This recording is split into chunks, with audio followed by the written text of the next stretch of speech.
नमस्कार, बहुत स्वागत है आपका। आप देख रहे हैं शिव पुराण उपाय। अगर आप हमसे अभी अभी जुड़े हैं तो प्लीज़ चैनल को सब्सक्राइब कर लें और पसंद आए तो वीडियो को लाइक करें। कमेंट में हर हर महादेव जरूर लिखें। मकर राशि वालों, जीवन में सबकी तकलीफ़ें हैं और आपके जीवन में कुछ ज़्यादा ही है, लेकिन जीवन में परेशानी तो आना जाना है। दुख है तो सुख भी है और सुख है तो दुख भी है, दोनों ही लगा रहता है। लेकिन जीवन में जब ज़्यादा परेशानी बढ़ जाए तब मन तमाम चीज़ों से भागने लगता है। क्या आपका भी मन ऐसा ही कुछ कर रहा है? क्या आपको भी लगता है तमाम परिस्थितियों से बाहर निकले, किसी तरह से इन चीज़ों से छुटकारा मिल जाए? अगर जीवन में आपके पास भी आपको लगता है जैसे आगे बढ़ने का रास्ता नहीं है और पीछे के सारे दरवाजे बंद, अब घुटन सी होने लगी है, अब इस घुटन से कैसे बाहर निकले? आपकी परेशानी का हमारे पास है समाधान, क्योंकि यहाँ पर किंतु परंतु नहीं चलने वाला। अब किंतु परंतु बाद में करेंगे, ऐसा हुआ इसलिए हमने ये किया, ऐसा होना था इसलिए ये कर दिया, तमाम एक्सक्यूजेस होते हैं। पर यहाँ पर उन बातों का कोई भी लेना देना नहीं है। आज हम सभी परेशान हैं, लेकिन इतना मन से भटकाव आखिर है क्यों? इसका जवाब हम सभी जानते हैं, बस उसको टटोलने की आवश्यकता है। ये हमारा जो मन है ना, ये मानना ही नहीं चाहता।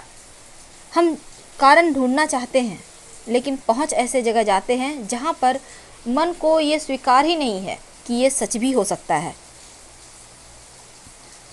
क्योंकि हमारे किस्मत में जो लिखा है वो हमें मिलता है। लेकिन बहुत कुछ ऐसा भी होता है कि परिस्थिति बस हमें मिलता चला जाता है और हम उन चीज़ों को ढोते रह जाते हैं। जब समय खत्म हो जाता है तब हमें एहसास होता है हमने क्या खोया क्या पाया। हम जो जी रहे हैं ना इस दुनिया में, ये बहुत ज़्यादा तप के प्रभाव से हमें मिला है ये मनुष्य जीवन। वैसे तो खा पी कर मस्त कोई जानवर भी रहता है। अगर हम मनुष्य भी यही करें, आगे के लिए बढ़ना छोड़ दें, आगे की सोच रखना छोड़ दें, तो परेशानियां जीवन में ज़्यादा परेशान करती है। और मकर वालों, आप तो टेंशन छोड़ ही दीजिए, क्योंकि आपकी टेंशन आपको शोभा नहीं देती। अब भले ही 7.5 छाती पर चल रही है, और 7.5 का छाती पर चलना मतलब ही होता है जीवन में एक ऐसा अनुभव जो अच्छे और बुरों को पहचान आपको करवा देता है। आपका सही मायने में सगा कौन है और सगा होकर पराया कौन है, यही तो खूबी है शनिदेव महाराज में। लेकिन आज हम किसी और टॉपिक पर बात कर रहे हैं। क्या आप जानते हैं कि आपकी सोच ही आपका कल बनाती है? हमने पहले भी आपको बताया है, आप जैसा सोचते हैं, आप जो चाहते हैं, जीवन में आपको वही मिलता है। आप जो सोचते हो वही होता है। अब आप सोचिएगा नहीं हो रहा है तो सोचकर देखा है कभी? हम हमेशा कहते हैं आपके मन में जो मनोकामना है, जो प्रार्थना है, उसको बार बार रिपीट कीजिए, दोहराइए, क्योंकि जब तक आप मन की आवाज़ बोलेंगे नहीं, उस प्रभु तक कैसे पहुँचेगा? अब आपके मन में हजारों ख्यालात हैं, अच्छा बुरा, कभी कभी आप अपने बारे में ही बुरा सोच लेते। अब भगवान सब कुछ पूरा करेंगे तो आप ही गड़बड़ में पड़ जाओगे, आप पूरी तरह से लॉस में चले जाओगे। इसलिए भगवान वही पुकार सुनते हैं जो आप उनसे बोलते हैं। तो बोलिए ना एक बार। कभी भी आपकी जो नकारात्मक सोच है, निगेटिव थिंकिंग है, ये आप खुद ही सोचिए कि जब आप नकारात्मक सोचते हो तब आपका मन कैसा होता है, और जब आप सकारात्मक सोचते हो तब क्या होता है। अगर दिमाग पर नकारात्मक चीज़ें ज़्यादा अधिकार जमा ले तब आप सकारात्मक मत सोचिए और नकारात्मक हो जाइए। जो चीज़ आपको परेशान कर रही है उसको बारे में सोचने लगिए, यानी पूरी तरह से उसमें डूबने की कोशिश कीजिए। देखते हैं कितनी आपको परेशान कर सकता है वो नकारात्मक वक्त। जिस चीज़ से आप ज़्यादा भागोगे वो चीज़ें जीवन में ज़्यादा परेशान करेगी। इसलिए आपको भागना नहीं है, डट कर मुकाबला करना है, क्योंकि आपके अंदर जीतने की क्षमता है, ना कि सिचुएशन से भागने का। आप जो हो वो और कोई नहीं है। आप बस भगवान के भरोसे ही छोड़ दो सब कुछ, कि जो करेंगे भगवान अच्छे के लिए करेंगे, और सच में अच्छा ही होता है। जिस दिन आप सब कुछ भगवान पर छोड़ देते हो, उस दिन से आपके जीवन में सब कुछ अच्छा ही होता है। और जिस दिन आप स्थिति को पकड़े रहते हो, उस दिन सब गड़बड़ होता है। कभी भी किसी के बारे में ना निगेटिव सोचें ना बोलें, क्योंकि आप जो किसी और के बारे में निगेटिव बोलते हैं, उनके जीवन के जो खराब चीज़ें हैं वो आप ले रहे हो, और आपके जीवन की जो अच्छी चीज़ें हैं वो उनके पास जा रही है। ये हमेशा ही सोचिएगा। जब आप खुद अच्छा सोचने लगोगे, जब आप इस दुनिया को एक खुशी वाली, एक बहुत ही करुणामय दृष्टि से इस संसार को देखोगे, लोगों को देखोगे, तो लगेगा आपके भी जीवन में खुशियाँ आ रही है। ये जो चिंता है, परेशानियां हैं, धीरे धीरे आपके जीवन का सुकून छीन लेता है। फिर आप हंसना ही भूल जाते हो। इसलिए बार बार तकलीफ़ों को याद करने से आपको अगर लगता है आप बाहर निकल आओगे तो आपकी मर्जी है, लेकिन हम कहेंगे अगर डूबना है तकलीफ़ में तो डूब जाओ, और उबरना है तो एक झटके में उबर जाओ। क्योंकि एक ही चीज़ को बार बार पकड़े रहोगे तो आगे कैसे बढ़ोगे। इस जीवन में आगे बढ़ना आपका अधिकार है, और आपको हर हाल में आगे बढ़ना है।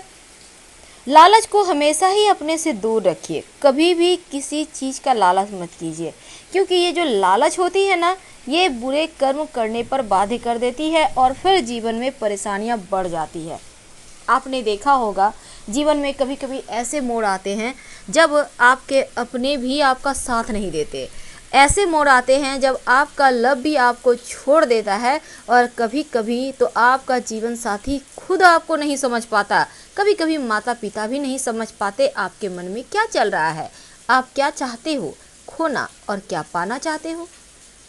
इसलिए अपने आप को उतना भी मत उलझाइए, अपने आप को इतना भी आप ज़्यादा बहुत बार क्या होता है ना, आजकल के लोग अपने आप को एकदम से अलग थलग करके रखते हैं कि हम बड़े एटीट्यूड वाले हैं, हम बड़े लोग हैं, हम बड़ी सी गाड़ी में चलते हैं। ये एटीट्यूड बिल्कुल भी ना रखें। मुस्कुराहट तो कम से कम चेहरे पर रखिए। आपको किसी से बातें नहीं करनी है, नहीं कीजिए। आपके घर है, आप फ्लैट में रहते हो, वॉचमैन है, एक बार देखकर मुस्कुरा तो लीजिए। ये मुस्कुराहट आपको भी सुकून देगा, और जिसको देख के आपने मुस्कुराया उनके मन में भी आपके प्रति अच्छी भावना आ जाएगी। फिर आप जब भी देखिएगा थोड़ी भी परेशानी होगी तो वही व्यक्ति दौड़कर आपको सहारा देगा। तो ये होती है जीवन जीने की कला। एक बार इसी तरीके से खुशी के 2 पल जीकर तो देखिए। दुनिया में कभी भी किसी चीज़ से डरे नहीं। हाँ, अगर आपने बुरा कर्म किया है तो डरना ही होगा, लेकिन अगर आप सत्य हो तो वहाँ पर डिगे रहें। लेकिन अगर आपको परिस्थिति लगती है कि नहीं यहाँ पर मुड़ जाना चाहिए तो मुड़ जाओ, क्योंकि चतुराई से ही आप इस दुनिया को जीत सकते हो। सच बोलना अच्छी बात है, पर कटु सत्य मत बोलिए। देखिए, जीवन में बहुत बार कुछ और भी होता है जो हम नहीं चाहते। आपको आज हम एक छोटी सी कहानी सुनाते हैं। एक बार कोई युवा संत घूम रहे थे। उनसे किसी ने बड़े प्यार से पूछा कि मेरे पास सब कुछ है, मैं बहुत मेहनती हूँ। मान लेते हैं एक सेठ जी हैं, उन्होंने पूछा कि मेरे पास सब कुछ है, मैं मेहनती हूँ, किसी चीज़ की कमी नहीं है, लेकिन मन मेरा अशांत रहता है, आखिर क्यों। अब युवा संत की वो परीक्षा लेने चला था। कभी कभी कहते हैं सेठ जी, मैं अपनी मंजिल से भटक जाता हूँ, मैं क्या करूँ, कुछ समझ में ही नहीं आता। तब उस संत का, जो युवा संत थे, वो कहते हैं सामने जो नदी है उसमें से तुम एक मछली को उठाकर इस रेत पे रखो, तब तक मैं स्नान करके आता हूँ। अब उस युवा ने ऐसा ही किया और वो स्नान करने चला गया। अब वो सेठ जी जो थे सेठ जी, उन्होंने मछली को पानी से निकाल कर रेत पर रख दिया। तब थोड़ी देर बाद वो देखते हैं कि ये जो मछली है बहुत बुरी तरीके से छटपटा रही है, तड़प रही है। उसे वो देख नहीं पा रहे थे, उसे डर था कहीं वो मर न जाए। उसी वक्त संत भी आ जाते हैं, वो जो युवा संत थे। तब पूछते हैं तुमने क्या देखा। तो फिर वो सेठ जी कहते हैं कि मछली बड़ी छटपटा रही थी, बेचैन थी, बस इतना सुनना था कि संत हंस पड़े और कहा इसे पहले वहीं छोड़कर आओ। उसने ऐसा ही किया। फिर देखा मछली बड़ी खुश हो गई। अब संत ने उस सेठ जी से पूछा कि इसी तरह हम सभी उस परमात्मा के घर से आए हैं, जब तक हम सभी उनकी चरणों से दूर होंगे, हम इसी मछली की तरह छटपटाएंगे। इसलिए सत्कर्म करो, जो सच है वो करो, जो आपको लगता है कि कानून के विरुद्ध नहीं है वो करो, फिर परेशानी रहेगी ही नहीं। फिलहाल विदा।